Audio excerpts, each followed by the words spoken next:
कल की कथा में सुने हम लोग कि भगवान सभा गृह में बैठे हुए हैं और उसी समय में दो संवाद एक साथ हो रहा है। एक तो दूत आया जो जरासंध के राज्य से आया था और वो भगवान से जरासंध के द्वारा जो राजाओं को 20,000 लगभग राजा थे उनको दंडित किया जा रहा था, परेशान किया जा रहा था, उसके बारे में दूत बता रहा है। दूसरी ओर नारद जी आए और वह बता रहे हैं कि इंद्रप्रस्थ में राजसूय यज्ञ होने वाला है। अब भगवान क्या कर रहे हैं सो देखो, उद्धव जी से पूछ रहे हैं, कहते हैं कि तुम मेरे हितैषी और सुहृद हो, शुभ सम्मति देने वाले और कार्य के तत्व को समझने वाले हो, इसलिए हम तुम्हें अपना उत्तम नेत्र मानते हैं। इसलिए देखो भगवान मनुष्य योनि में जब आए तुम हर एक मनुष्य को क्या करना चाहिए, प्रत्येक दिनचर्या के रूप में तो दिखाया ही उन्होंने कि एक गृहस्थाश्रम में रह रहे व्यक्ति को क्या सुबह ब्रह्म मुहूर्त से लेकर के और रात्रि पर्यंत क्या करना चाहिए। फिर अभी देखो भगवान है लेकिन उद्धव जी से पूछ रहे हैं कि हमको क्या करना चाहिए। कहते हैं इस विषय में तुम ही बताओ हमें क्या करना चाहिए। तुम्हारी बात पर हमारी श्रद्धा है, कहीं न कहीं व्यक्ति को अपनी श्रद्धा रखनी चाहिए, तुम्हारी सलाह के अनुसार ही काम करेंगे। अब देखो इतनी बात जब कह गए तो उद्धव जी ने देखा कि भगवान श्री कृष्ण सर्वज्ञ होने पर भी अनजान की तरह सलाह पूछ रहे हैं। तब वे भगवान की आज्ञा समझ करके शिरोधार्य करके और बोले, सुखदेव जी कहते हैं, परीक्षित भगवान श्री कृष्ण के वचन सुनकर महामती उद्धव जी ने देवर्षि नारद, सभासद और भगवान श्री कृष्ण के मत पर विचार किया और फिर वे कहने लगे। उद्धव जी ने कहा, भगवान देवर्षि नारद जी ने आपको यह सलाह दी है कि फुफेरे भाई पांडवों के राजसूय यज्ञ में सम्मिलित होकर उनकी सहायता करनी चाहिए।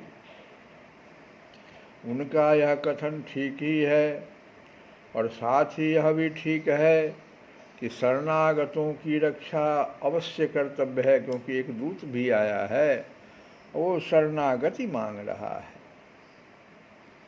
तो उसकी रक्षा भी अवश्य कर्तव्य है। प्रभु, जब हम इस दृष्टि से विचार करते हैं कि राजसूय यज्ञ वही कर सकता है जो 10 दिशाओं पर विजय प्राप्त कर ले, तब हम इस निर्णय पर बिना किसी दुविधा के पहुंच जाते हैं कि पांडवों के यज्ञ और शरणागतों की रक्षा दोनों कामों के लिए जरासंध को जीतना आवश्यक है। क्योंकि जो यज्ञ की चर्चा कर दिया है नारद जी ने, उसमें तो 10 दिशाओं पर विजय प्राप्त करना होता है, तो एक दिशा में तो जरूर ये जरासंध उपद्रव करेगा। तो इस दृष्टि से भी जरासंध को जीतना आवश्यक है।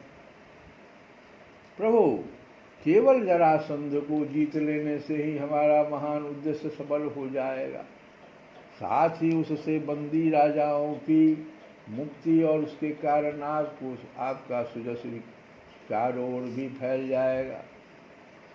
राजा जरासंध बड़े बड़े लोगों के भी दांत खट्टे कर देता है, क्योंकि 10,000 हाथियों का बल उसे प्राप्त है।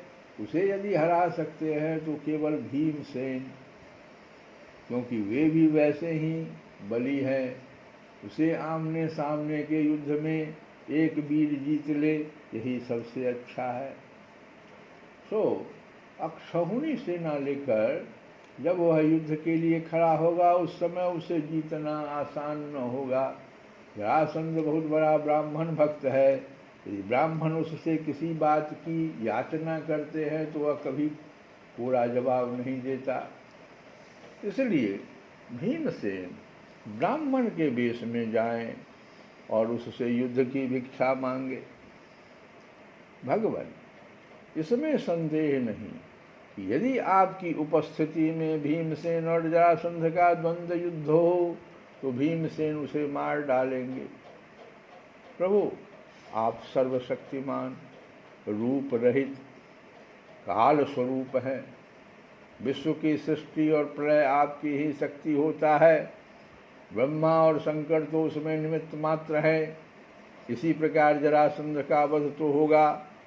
आपकी शक्ति से भीमसेन केवल उसमें निमित्त मात्र बनेंगे, जैसे ब्रह्मा और शंकर निमित्त मात्र बनते हैं, उसी प्रकार से भीमसेन केवल उसमें निमित्त मात्र बनेंगे। जब इस प्रकार आप जरासंध का वध कर डालेंगे, तब कैद में पड़े हुए राजाओं की रानियां अपने महलों में आपकी इस विशुद्ध लीला का गान करेंगी कि आपने उनके शत्रु का नाश कर दिया है और उनके प्राणपतियों को छुड़ा दिया। ठीक वैसे ही जैसे गोपियां शंखचूड़ से छुड़ाने की लीला का आपके शरणागत मुनिगण गजेंद्र और जानकी जी के उद्धार की लीला का, तथा हम लोग आपके माता पिता को कंस के कारागार से छुड़ाने की लीला का गान करते हैं। इसलिए प्रभु, जरासंध का वध स्वयं ही बहुत से प्रयोजन सिद्ध कर देगा। बंदी नरपतियों के पुण्य परिणाम से अथवा जरासंध के पाप परिणाम से। सच्चिदानंद स्वरूप श्री कृष्ण, आप भी तो इस समय राजसूय यज्ञ का होना ही पसंद करते हैं, इसलिए पहले आप वहीं पधारिए। ये दोनों कार्य आपके इस राजसूय यज्ञ में जाने से हो जाएगा। सुखदेव जी कहते हैं, परीक्षित, उद्धव जी की यह सलाह सब प्रकार के हितकर और निर्दोष थी। देवर्षि नारद, यदुवंश के बड़े बूढ़े और स्वयं भगवान श्री कृष्ण ने भी उनकी बात का समर्थन किया। अब अंतर्यामी भगवान श्री कृष्ण ने वसुदेव आदि गुरुजनों से अनुमति लेकर दारुक, जैत्र आदि सेवकों को इंद्रप्रस्थ जाने की तैयारी करने के लिए आज्ञा दी।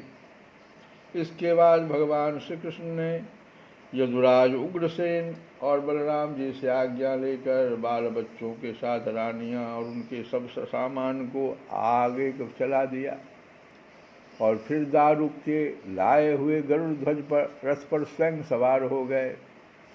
इसके बाद रथों, हाथियों, घुड़सवारों और पैदलों की बड़ी भारी सेना के साथ उन्होंने प्रस्थान किया। उस समय मृदंग, नगारे, ढोल, शंख और नरसिंहों की ऊंची ध्वनि से दसों दिशाएं गूंज उठी। सती शिरोमणि रुक्मिणी जी आदि सहस्त्रों श्री कृष्ण पत्नियां अपनी संतानों के साथ सुंदर सुंदर वस्त्राभूषण, चंदन, अंगराग और पुष्पों के हार आदि से सज कर डोलियों, रथों और सोने की बनी हुई पालकियों में चढ़कर अपने पतिदेव भगवान श्री कृष्ण के पीछे पीछे चली। पैदल सिपाही हाथों में ढाल तलवार लेकर उनकी रक्षा करते हुए चल रहे थे। इसी प्रकार अनुचरों की स्त्रियां और वारांगनाएं भली भांति श्रृंगार करके खस आदि की झोपड़ियों, भांति भांति के तंबुओं, कनातों, कंबलों और ओढ़ने बिछाने आदि की सामग्रियों को बैलों, भैंसों, गधों और खच्चरों पर लाद कर स्वयं पालकी, ऊंट, छकड़ों और हथनियों पर सवार होकर चली। जैसे मगरमच्छों और लहरों की उछल कूद से क्षुब्ध समुद्र की शोभा होती है, ठीक वैसे ही अत्यंत कोलाहल से परिपूर्ण फहराती हुई बड़ी बड़ी पताकाओं, छत्रों, चमरों, श्रेष्ठ अस्त्र शस्त्रों, वस्त्राभूषणों, मुकुटों, कवचों और दिन के समय उन पर पड़ती हुई सूर्य की किरणों से भगवान श्री कृष्ण की सेना अत्यंत शोभायमान हुई। देवर्षि नारद जी भगवान श्री कृष्ण से सम्मानित होकर और उनके निश्चय को सुनकर बहुत प्रसन्न हुए। भगवान के दर्शन से उनका हृदय और समस्त इंद्रियां परमानंद में मग्न हो गई। विदा होने के समय भगवान श्री कृष्ण ने उनको नाना प्रकार की सामग्रियों से पूजन किया। अब देवर्षि नारद ने उन्हें मन ही मन प्रणाम किया और उनकी दिव्य मूर्ति को हृदय में धारण करके आकाश मार्ग से प्रस्थान किया। इसके बाद भगवान श्री कृष्ण ने जरासंध के बंदी नरपतियों के दूत को अपनी मधुर वाणी से आश्वासन देते हुए कहा, दूत तुम अपने राजाओं से जाकर कहना, डरो मत, तुम लोगों का कल्याण हो, मैं जरासंध को मरवा डालूंगा। भगवान की ऐसी आज्ञा पाकर वह दूत ब्रज चला गया और नरपतियों को भगवान श्री कृष्ण का संदेश ज्यों का त्यों सुना दिया। वे राजा भी कारागार से छूटने के लिए शीघ्र से शीघ्र भगवान के शुभ दर्शन की बाट जो होने लगे। परीक्षित, अब भगवान श्री कृष्ण आनर्त, तब फिर सौबीर, फिर मरु, तब कुरुक्षेत्र और उनके बीच में पड़ने वाले पर्वत, नदी, नगर, गांव, अहीरों की बस्तियां तथा खानों को पार करते हुए आगे बढ़ने लगे। भगवान मुकुंद मार्ग में दृष्टद्वती एवं सरस्वती नदी प्राप्त करके पांचाल और मत्स्य देशों में होते हुए इंद्रप्रस्थ जा पहुँचे। परीक्षित, भगवान श्री कृष्ण का दर्शन अत्यंत दुर्लभ है। जब अजात शत्रु महाराज युधिष्ठिर को यह समाचार मिला कि भगवान श्री कृष्ण पधार गए हैं, तब उनका रोम रोम आनंद से खिल उठा। वे अपने आचार्यों और स्वजन संबंधियों के साथ भगवान की अगवानी करने के लिए नगर से बाहर आए। मंगल गीत गाए जाने लगे, बाजे बजने लगे। बहुत से ब्राह्मण मिलकर ऊंचे स्वर से वेद मंत्रों का उच्चारण करने लगे। अब भगवान का स्वागत जो है युधिष्ठिर जी से हो रहा है और तुम हमारे थे प्रभु जी,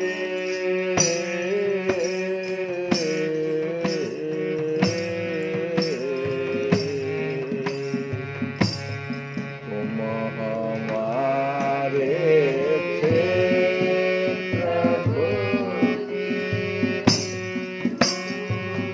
तुम हमारे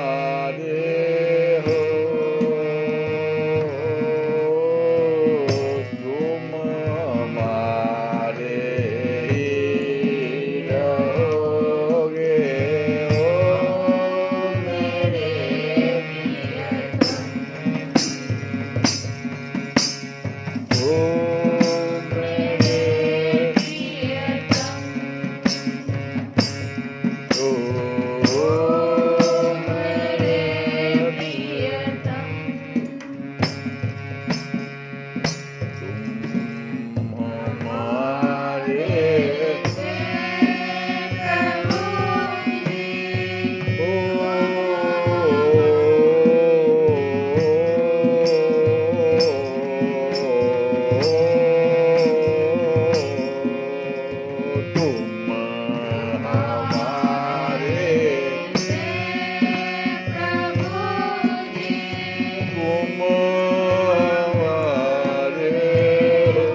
नंद दुलारे,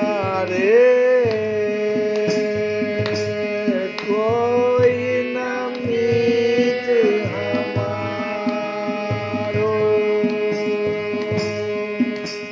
किसके द्वारे जाए पुकारो।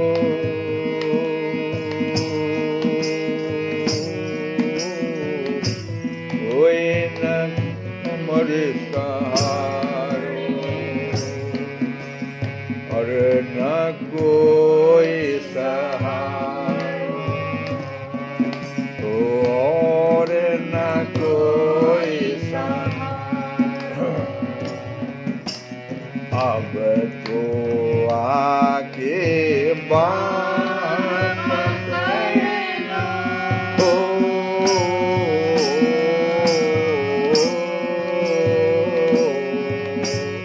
अब तो आके बात कहना हो, मेरे प्रियतम।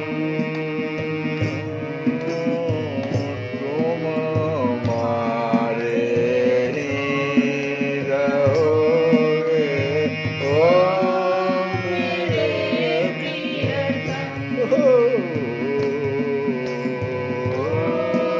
मेरे प्रियतम, ओ मेरे प्रियतम, ओ मेरे प्रियतम। तो हम तुम्हारे थे प्रभु,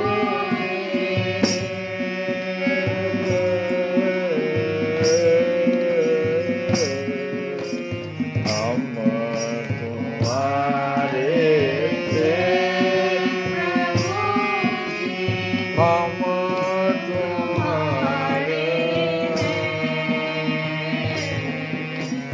हम तुम्हारे रहेंगे, ओ मेरे प्रियतम, ओ मेरे प्रियतम। तेरे कारण सब जग छोड़ा,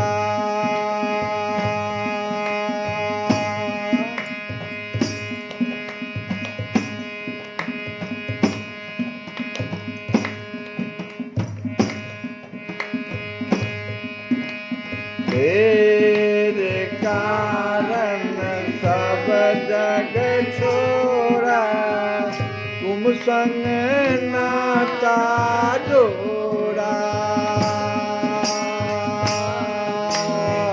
तुम संग नाता जोड़ा।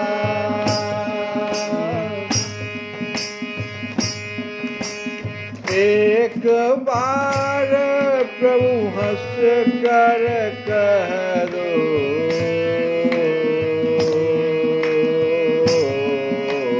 तुम मेरा मैं तेरा, आह तुम मेरा मैं तेरा।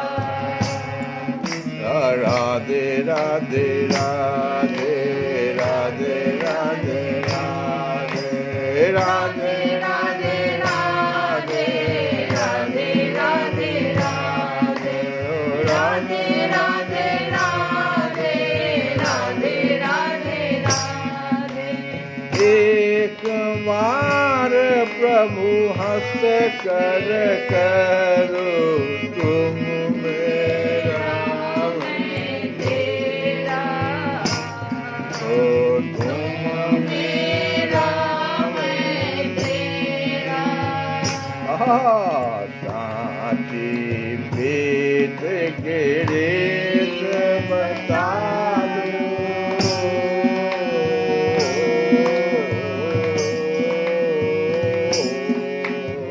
साची प्रीत की रीत बता दो, ओ मेरे प्रियतम,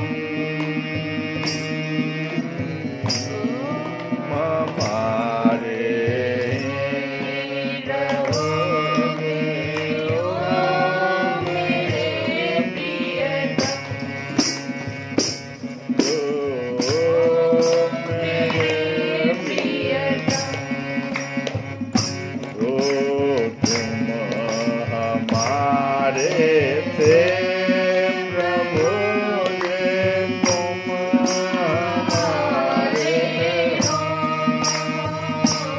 ओ तुम हमारे रहोगे हो मेरे प्रियतम। ओ मेरे प्रियतम। दासू दासी की विनती सुन लीजो।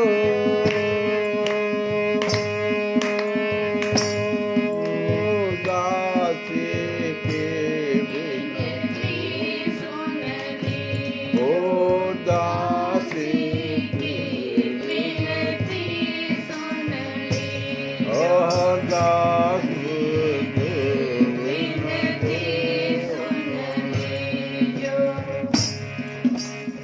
ओ ब्रजराज दुलारे। ओ ब्रजराज दुलारे। ओ ब्रजराज दुलारे। ओ ब्रजराज दुलारे। दासी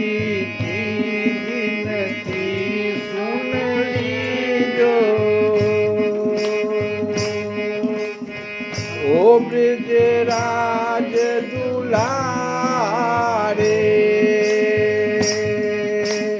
आखिरी आस यही जीवन की।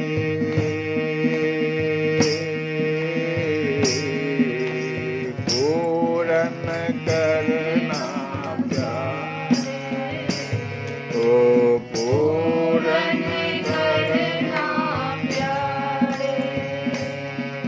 अरे आखिरी आस यही जीवन की। पूरन करना प्यारे। मुँह से निकले दुलारे। अरे मुँह से निकले राधे राधे राधे राधे राधे राधे।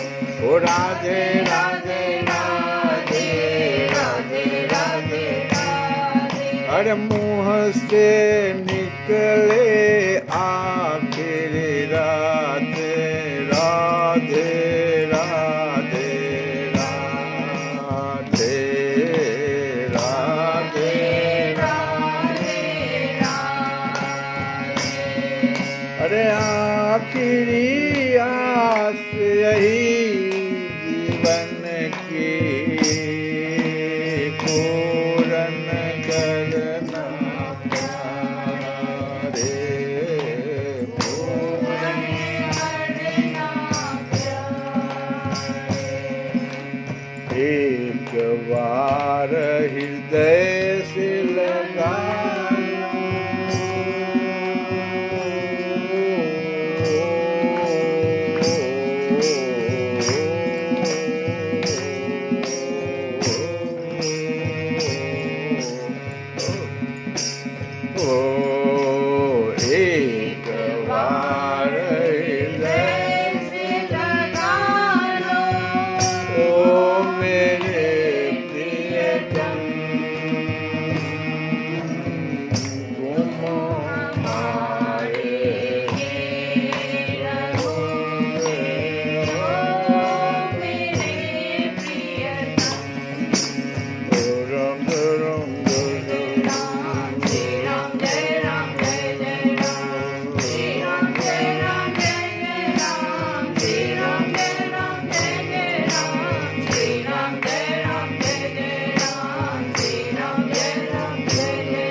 हरे श्री राम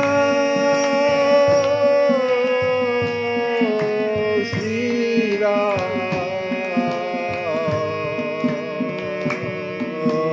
श्री राम ओ श्री राम ओ श्री राम श्री राम जय राम जय राम जय राम जय जय राम श्री राम जय राम जय जय राम श्री राम जय राम जय जय राम श्री राम जय राम जय जय राम श्री राम जय राम जय जय राम श्री राम जय राम जय जय राम हे हम तुम्हारे थे प्रभु जी हम तुम्हारे हैं हम तुम्हारे ओ मेरे प्रियतम।